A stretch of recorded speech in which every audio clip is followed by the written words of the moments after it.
control what you can control, be present. Those are two of the biggest like permanent changes in my operating system that happened from the first trip over there.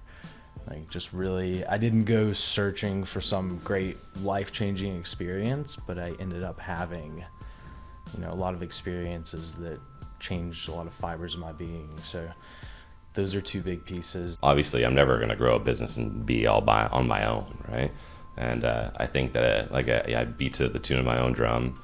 I don't necessarily talk or compliment a lot, but I do care a ton about people. And I think that, as I bring people along the way to help them grow and be their best self, all while I'm on that journey, I want to start taking people with me.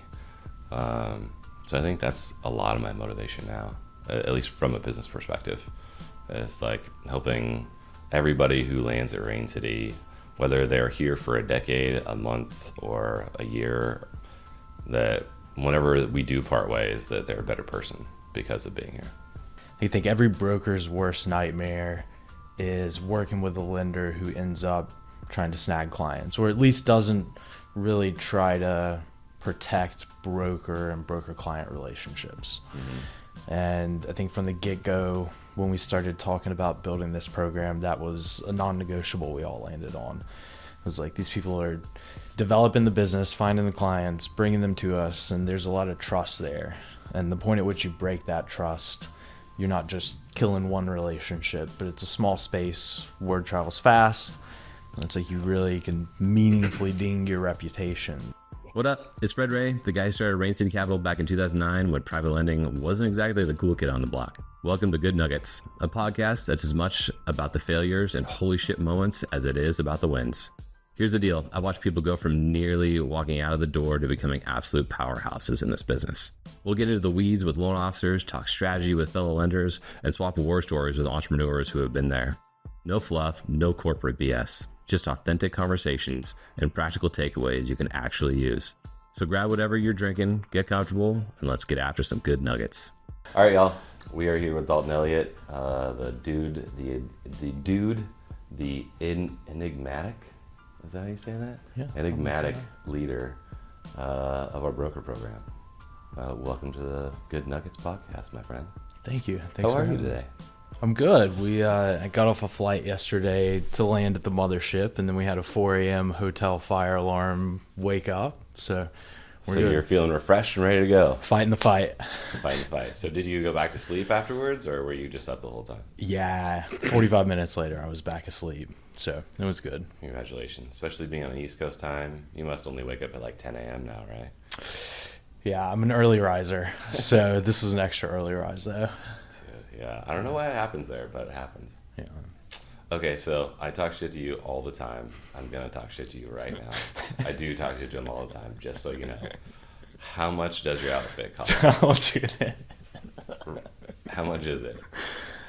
And I already fact-checked it, so you can't fuck this one up. You set me up for this. I You did I me set dirty. you up. Yeah, that was my first question for sure. He is a fashionista. This is why he is so enigmatic. I can't even say the fucking word. Illiterate. Yes, Enigmatic. Illiterate, enigmatic, yeah, that. Okay, for real though, what's the outfit? Clothing, 3,300 ballpark. Holy crap. Yeah, all high quality, good story. I'm a sucker for a good story. I know. I don't even know if I have $3,300 in my closet, legitimately. Different stroke. He's wearing it right now. You have to pay extra for no labels. It's a shame. This is like... Or you can just buy it from the place, buy 50 at a time. You'd still spend less, but anyway. I appreciate you. One of the first times we were out at a conference, this is when I learned how much he spent on his clothes, which is amazing, by the way. It's different things for everybody. I respect it. But then he was like, dude, but once you put it on, I was like, well, fuck it, let me put it on. And then we changed shirts. It was pretty funny. That was a couple weeks after I started. That's one of my favorite Rain City stories in the 6 months I've been here, is swapping shirts. You, me, Ian. There were a couple of changes there. And I think Ian's wife came out and was like, what is happening right now? Ian's shirt was way too tight. It's like this big dude. Oh man, that's so freaking funny. Good times. Well, like you said, you've been here for 6 months. What's your favorite thing so far about Rain City? The culture, the people. Like everybody talks about culture. I think most companies try to plant the flag, but this place is different. Like I can actually just show up and genuinely be myself, just like unfiltered adults doing jobs.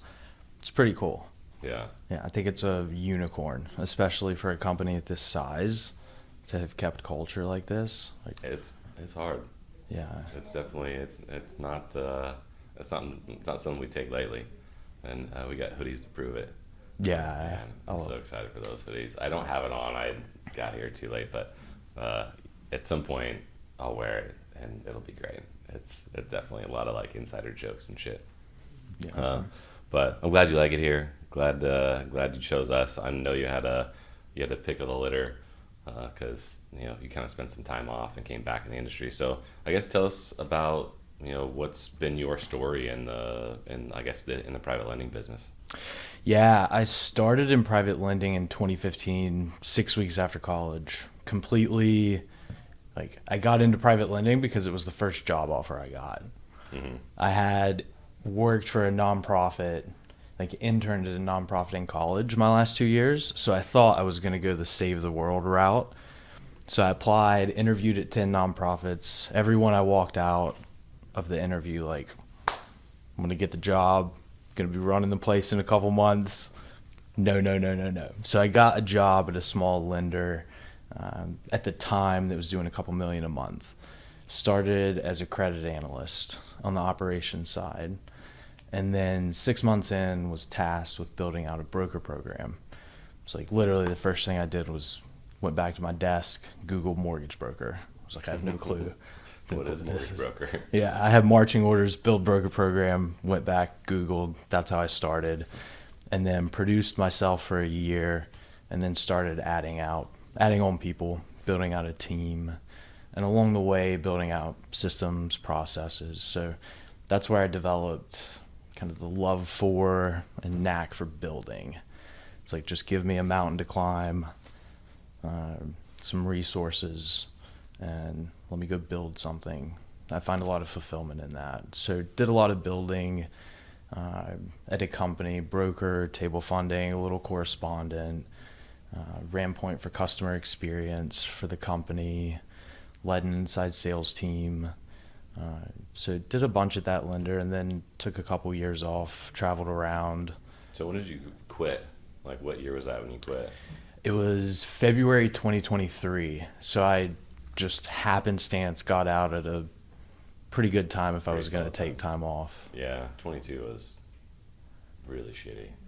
22 was good. It was a record year. So I left, I had a conversation with the executive team in December 22 that, hey, I'm ready to leave. I've been here through all of my 20s. I don't know what I want to go do, but I just know I need to go do something else. And was turning 30. And midlife crisis, yeah. Yeah, that's pretty much it. Yeah, but walked away from what was a good environment and one that I, could see as far as you could see into the future on. But just something inside of me was like, I need to go prove myself elsewhere, do something else. Yeah. So yeah, left. What'd you do? I jumped on a plane 2 weeks after I left the lender shop and was in Thailand at a fight camp. So that was an experience. And then I went back a year later for more fun.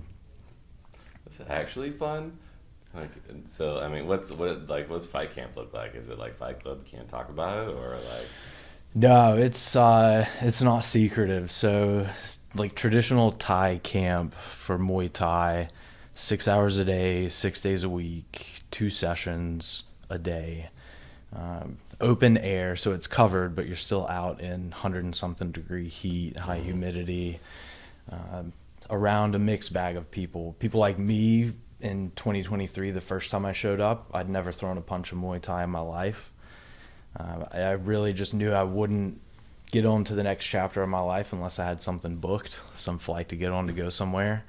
I'd never been to Asia, and I put on 15 pounds in the fall. I was like, can I kill two birds with one stone? Yeah.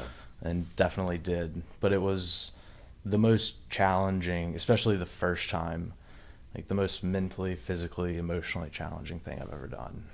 How long was the camp?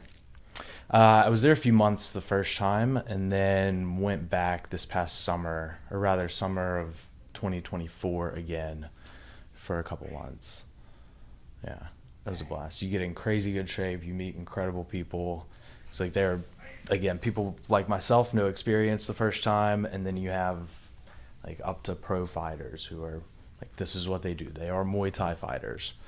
So you learn, yeah, I mean, a lot of Muay Thai is pretty easy to learn. It's like, all right, I get hit in the face. How do I not get hit in the face? Because I don't want to get hit in the face. So I'm going to work on defense. Same thing, opposite side of the fence. So it was crazy, but I've never been more physically beat down than the first 5 days of camp. Like, it hurt to roll over in bed. Genuinely didn't want to roll over in bed. Yeah. Because, like, no, too painful. So you, like, hobble, and then by the time you get going in a session, the soreness kind of wears off a little bit. You're like, all right, I'm picking back up a little again. All right, let's go. Yeah, and then grab food, woof it down, shower, nap for a couple hours, get up, do the same thing again. So that was the first couple days of just surviving and adjusting. Dude. But then it's crazy. Like, it really taught me everything's up here. Like, I had heard that throughout my life, but that lesson really didn't imprint in me until that trip. Yeah, when you're just like, okay, my body can do a lot more than my brain thinks it can. Yeah, you just push, and as long as you can have a decent line of where injury is, it's like, as long as you stay on the right side of that, just keep pushing yourself and you'll be fine. It's like, shut up and do it. Don't be a little bitch. So let's go. I do that like when I'm going on a long run and start to feel like I'm going downhill. That's the self-talk. It's like, shut the fuck up and run. Yeah. You're fine. It's going to be okay. Yeah, you're good. Well, man, my first taste of that was like 2-a-days, high school football in the beginning of the season. Like, everyone's off to the side, yakking and whatnot, and you're just like, bleh. And then you're just back in it. Like, whatever, let's fucking go. Yeah, there's so much to that, though. Like, if you can go through those types of experiences, it's like never in the rosiest of times that you really develop as a person. I think it's whenever it's the roughest in whatever regard it is. Like, Yeah, amen. yeah. That's I got a few of those under my belt. Such is life. Yeah. So you spent 2 years out of the business, like entirely out of the business, or like, so obviously you're not in like, you know, Muay Thai camp learning how to whoop people's ass for 2 years. So what was that break like? Yeah, so a year, kind of in the middle of those 2 years, I was at an immigration firm that had been acquired by a PE firm. So I was brought on to kind of do a lot of development with the sales side, and enjoyed that. Great people, but got to a good point and then went on sabbatical number 2. So the time I took off, it was a lot of travel. So I had Thailand. I went to an F1 race in Brazil, which was great. I met a guy on Reddit. I was just cruising through trying to find like, which ticket do I buy? And the one I was eyeballing, I saw somebody made a comment. They were local. And long story short, ended up shooting him a message out of the blue, like, I'm solo, I'm going down there. And we ended up hanging out the whole race weekend and still stay in touch. So it was really fun to be able to just, you know, open map, a bank full of Delta Sky miles, and let's just burn through some of these and go travel. Happens. Yeah. So a bunch of travel, tennis. Yeah, it was a blast. It was great to be able to take work out of the brain, because up until that point, you know, from the time I graduated college to the time I went to Thailand the first time, it was really like constant. Just go. Always building, always hustling, always doing it. Yeah. So what do you think you got out of that time? Like, if you're going to boil it down to like, okay, I got, you know, these 1 or 2 things out of that time, like, what would it be? Yeah, I fell into Buddhism while I was over there the first time as well. So like a lot of the kind of like Buddhism and lessons I learned pushing myself in Muay Thai kind of flowed together. So control what you can control, be present. Those are two of the biggest like permanent changes in my operating system that happened from the first trip over there. Like just really, I didn't go searching for some great life-changing experience, but I ended up having, a lot of experiences that changed a lot of fibers of my being. So those are two big pieces. And then the part about, everything's in your head, just push. Mm-hmm. Like those three things really day to day, be present, tattoos here, like whenever another one of those things, like you hear my mom used to tell me as a kid, be present, be present, be present. But at that stage in life, 30 years old, a lot of stuff just started to click. And so those couple of pieces are things that I can look to that, I really like to, let's just boil things down as simply as we can. And I can anchor to those lessons, I guess. Yeah. Yeah. The be present thing is really an interesting one. And especially nowadays too, it's whenever if you've been to a concert recently and like the headliner pops out, or you're in some sort of situation, and how many phones are in the air? People are just like, they're doing this, and they're not actually experiencing the moment.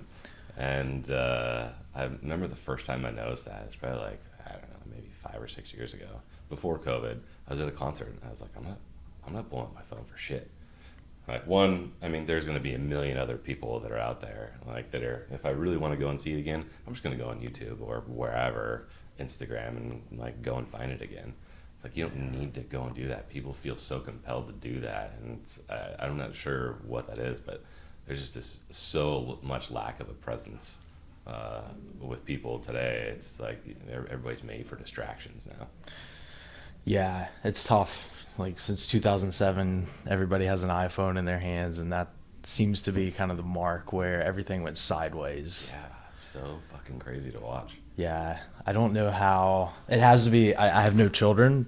It has to be incredibly tough to parent with screens everywhere and all the content that lives out there. Like, it's tough to be able to. Yeah, I feel like there's ways you can manage it, and like, look, I've been a person that's always less about words and more about actions, and I think kids, they just watch you and they learn from you.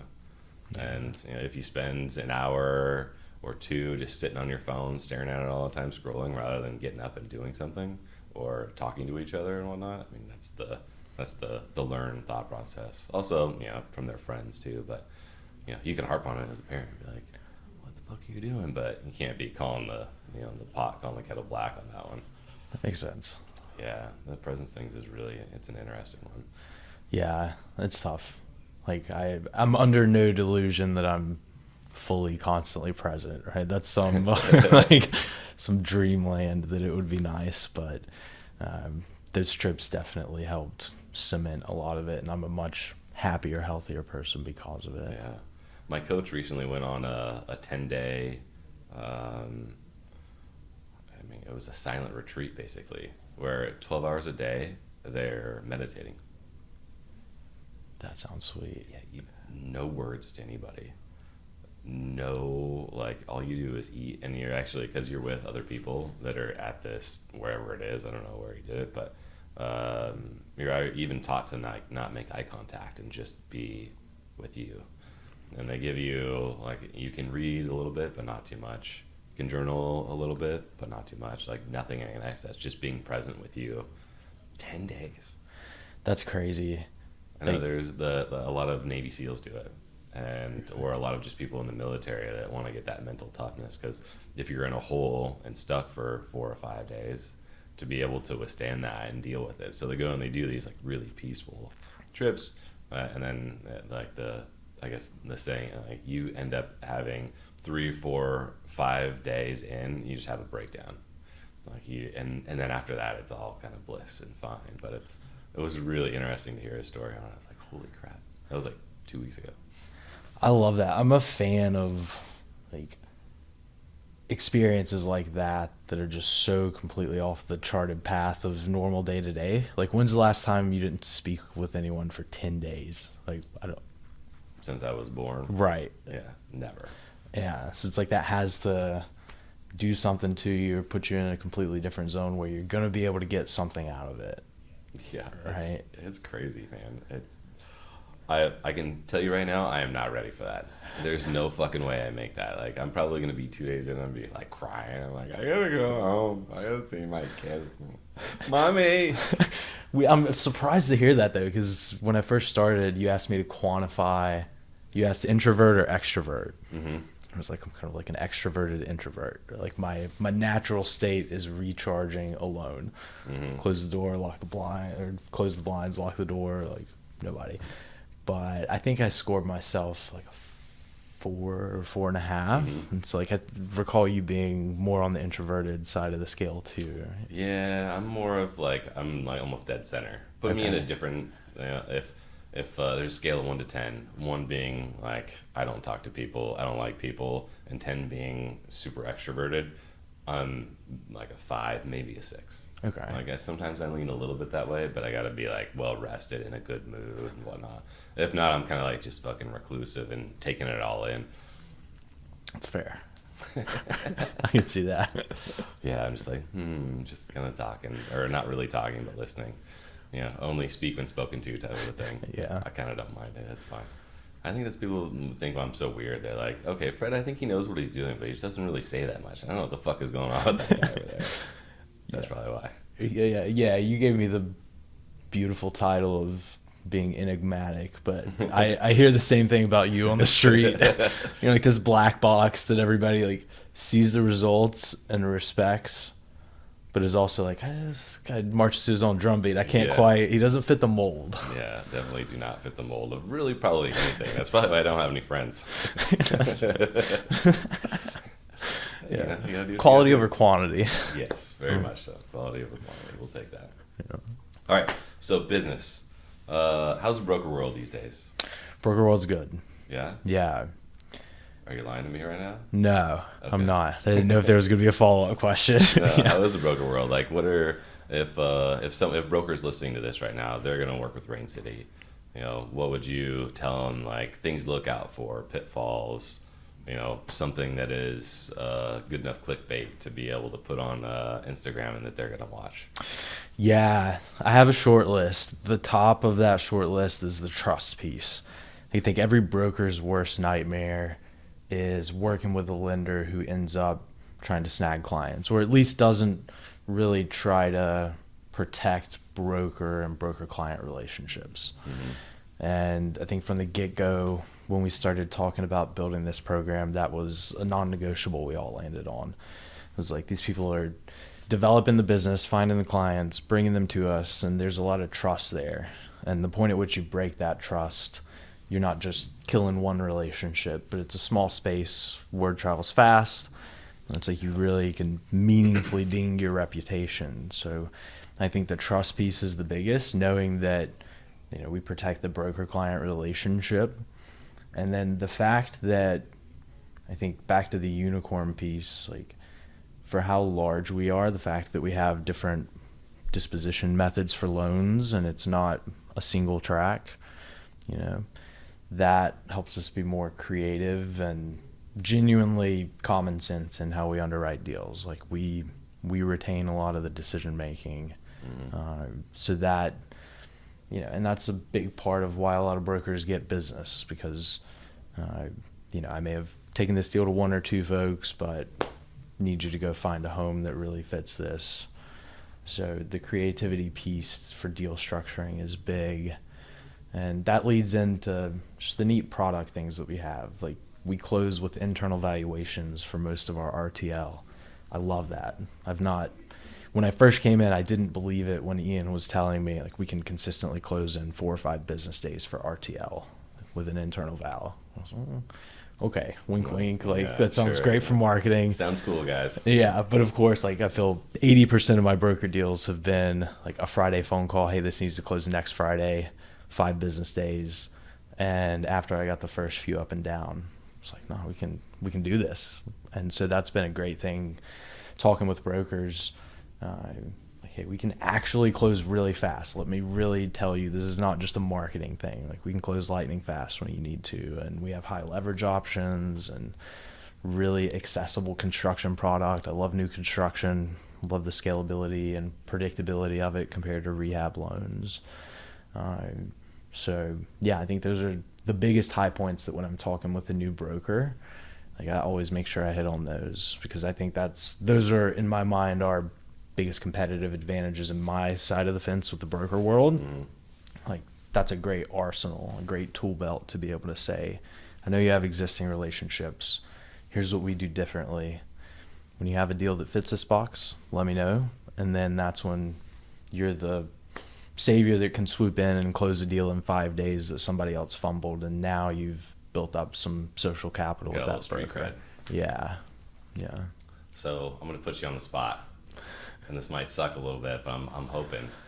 What is Rain City's mission statement?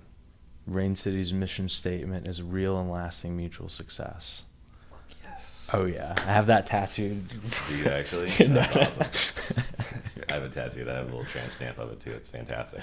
No, so whenever I think about any relationship, and like brokers obviously being one of them, if we're going to build a broker business, which, Rain City's always worked with brokers, but it's always been 95% retail, 5% broker business.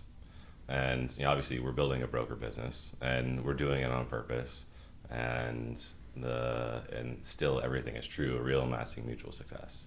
If we steal your client, like, that's a one and done thing. And the one thing, I don't measure my time in years or months of owning this business. I always get asked that question, like, are you going to sell? My short answer is no. I want to have this for forever if I can. Real and lasting mutual success. It stands the test of time over and over again. Relationships are everything. You have to win. We have to win. Client has to win. Everybody's got to win. Yeah, Which means we're not gonna take your fucking clients. I mean, they're your clients. Yeah, I think the relationship side, like, similar to culture, it's like a word that can get overused a lot. But when I came back in the space in March to work with you and the team, I had been out for 2 years. So I started calling on brokers who I hadn't spoken with in a while. And even to this day, as we're 6 months into the build, like, some of the core broker relationships that we have are ones that I worked with, 6, 8, 10 years ago. And in my mind, and from feedback, it's like trust, execution, transparency, communication. Like, you stick the landing on those things, and those relationships stick around. Mm-hmm. Right? Like, price is one thing, leverage is another, but those are commoditized to a great degree. So, yeah, we're all playing in the same sandbox, give or take. Yeah, it's really interesting because when I started this business, there was no sandbox. And the sandbox has been being built, and now there's little sand castles of Kiavis and the rocks and whatnot of the world that are all building their businesses out of these big old, in this big ass sandbox that was just recently created. And it's been crazy to watch the commoditization in a lot of ways in a lot of products of this business. But it had to meet. If you really want to go down the theory of this business, right? Before, it was always like a guy that had like $50 million or $5 million loaning it out. And then that guy needed more money, and the Great Recession or whatever, 2008 through 2012, really shone a bright light on this industry and how bifurcated and how big it was and how much juice there was in it. So everybody's like, holy shit.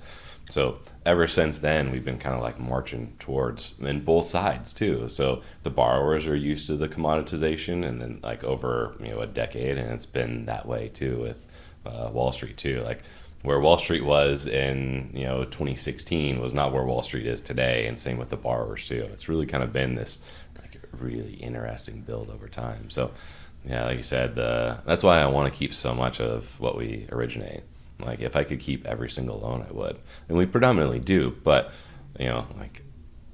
that's kind of like at my core ethos is like you have that flexibility if you have the balance sheet, if you have the ability to lend and make those decisions right here, right now.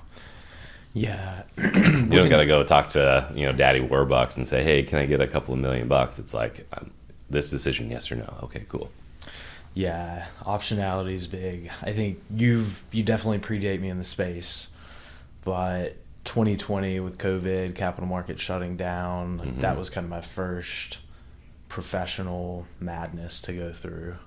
Like we can't lend anymore, and okay, let's figure this out, and then turning the engines back on. But like optionality, adaptability, more options are better, because the mortgage industry, I'm not an academic, but it seems like it's pretty consistently up and down. Consistently in the sense that, if it's up, fickle. It's going to drop at some point, whether it's rates or prices. So it's very cyclical. So you're going to have to ride the waves. Yeah, for sure. So everybody gets one question. Did they tell you about this? I've listened to some other podcasts. Okay, there you go. Yeah. So everybody gets one question. Any question you want. Now's your time. Fire away. All right. Give me some depth to this answer too. Simple question, but like, what motivates you? Core motivator. If you had to point to one thing, what's the deep motivation? Yeah, I think it changes over time. I think motivation when I first started this business was I need to make money because I don't want to be homeless. Yeah. 2009, right? I mean, I was like, holy shit, I just lost all of my money. Okay, they're starting over again. So it's like money. And then, shortly after 2009, 2011, my son was born, and all of a sudden, like, I'm a dad. And, I have to provide for my wife and my kid. Oh, man. I remember the first day changing his diaper. He was home. I was just like, fuck. Holy shit, I have another life in my hands. This is bananas.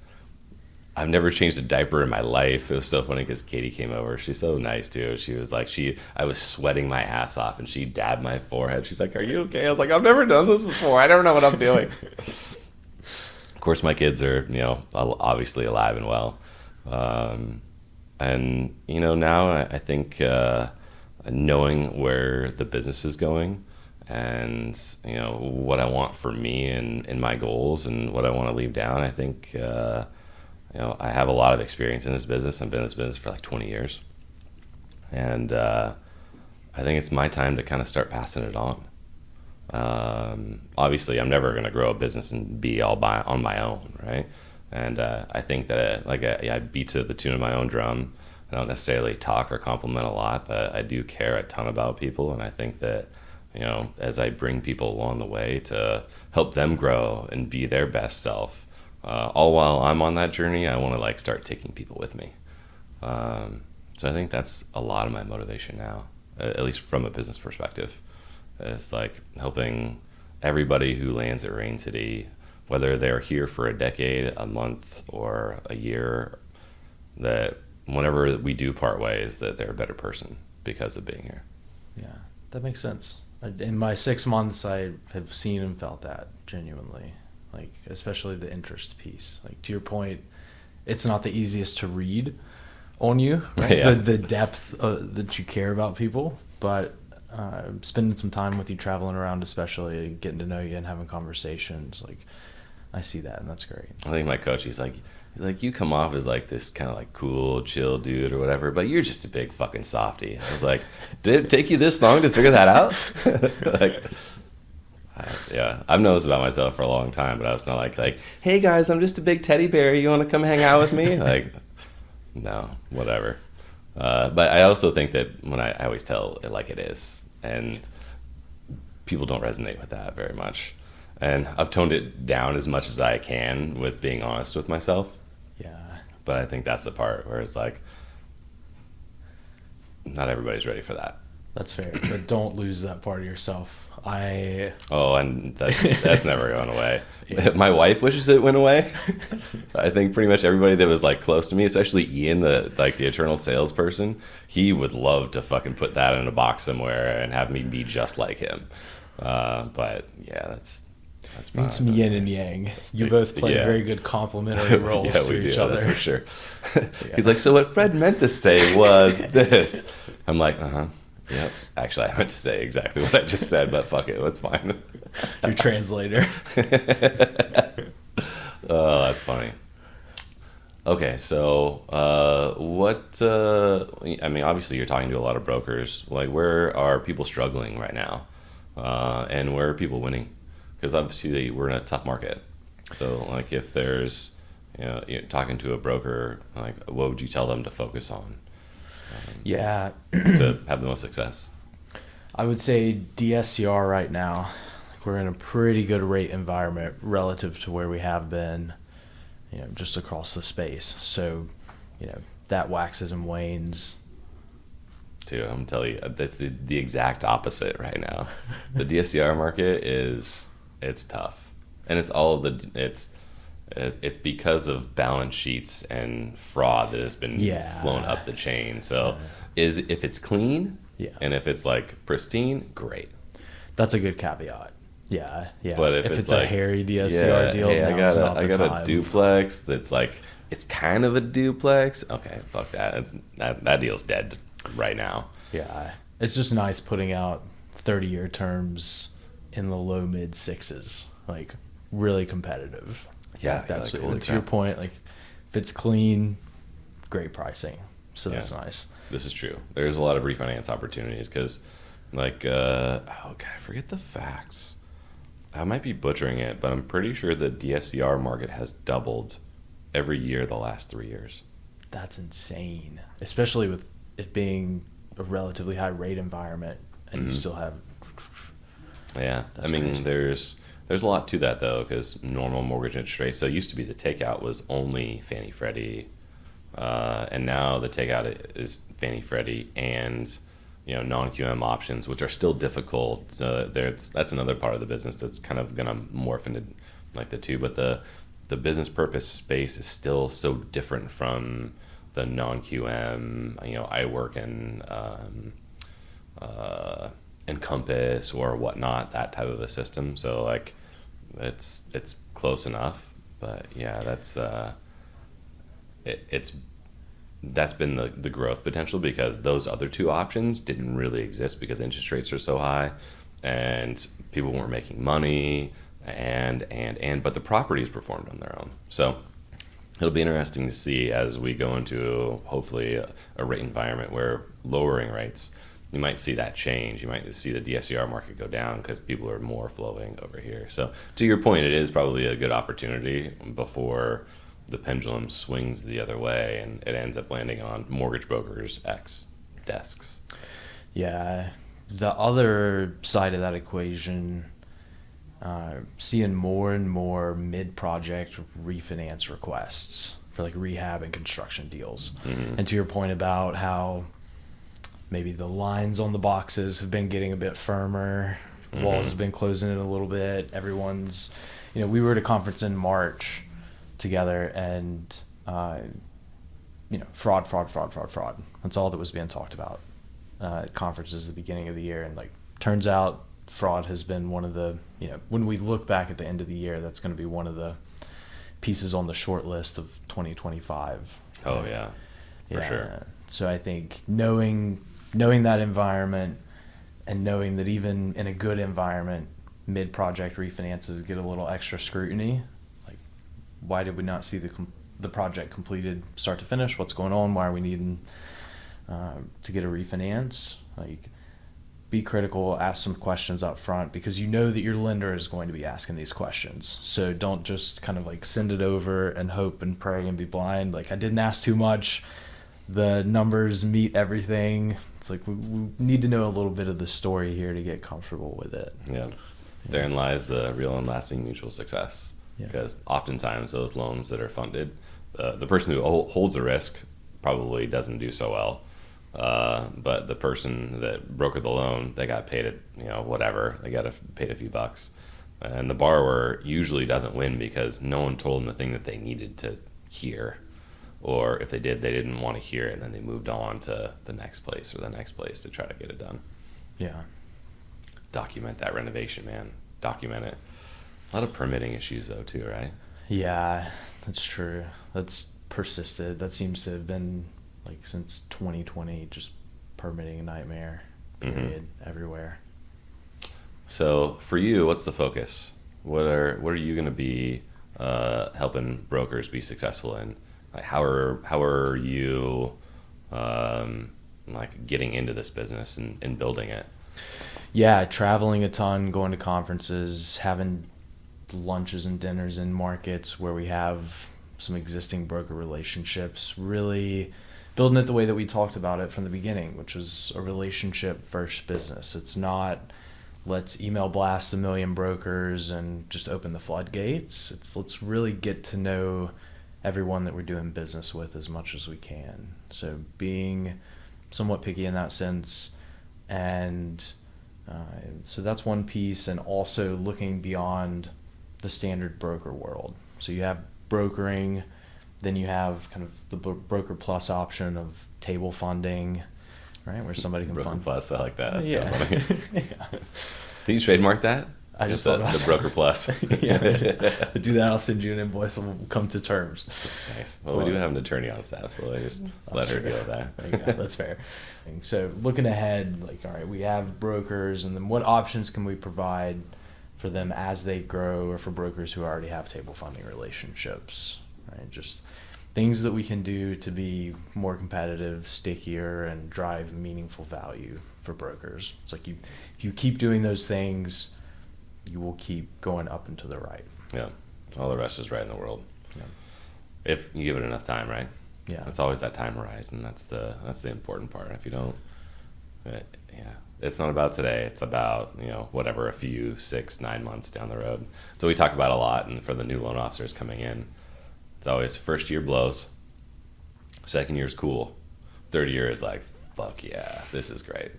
But it's you think about that in time, like a lot of shit happens in 3 years, but working through those hurdles, it ends up in a lot of ways, it's changing people's lives from an income perspective. If you signed up for college, you're like, yeah, okay, in 3 or 4 years, I'm going to be out of here. It's going to change my life. You literally pay for that, right? And I think in this particular instance, too, it's the same thing. And I think helping other people realize that by, having those strong partnerships and being there for, each other. Yeah, I love it. Real and lasting mutual success. I've only said it like 18 times. That's what we do, day in and day out. All day. It's a true story, though. I think a lot of people, you kind of said it at the top, a lot of people don't take it seriously, and I'm super fucking serious about it. I even tell people, like in our, I forget what they call them, the State of the City, the talk I do, or I spend 45 minutes shooting the shit and giving the update on the businesses. For the last 3 of them, I basically said, hey, if this is not your place, we'll pay you to leave. Yeah. And, so far we haven't had anybody take us up on it. But you can, if you're listening to this, you can absolutely take it. If you're like, fuck it, I got to get out of here. This place sucks. Give me a call. Yeah, tend into the culture. And yeah, on the motivation piece, like I can identify with some of what you said. Like my 20s, I was motivated by money and fear.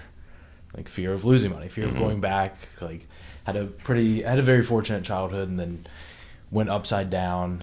And so my 20s, I think I could draw back to, it was just like, I just don't want to be there. I just don't want to be there. I just don't want to be there. Yeah. And then now into my 30s, 32, more wisdom.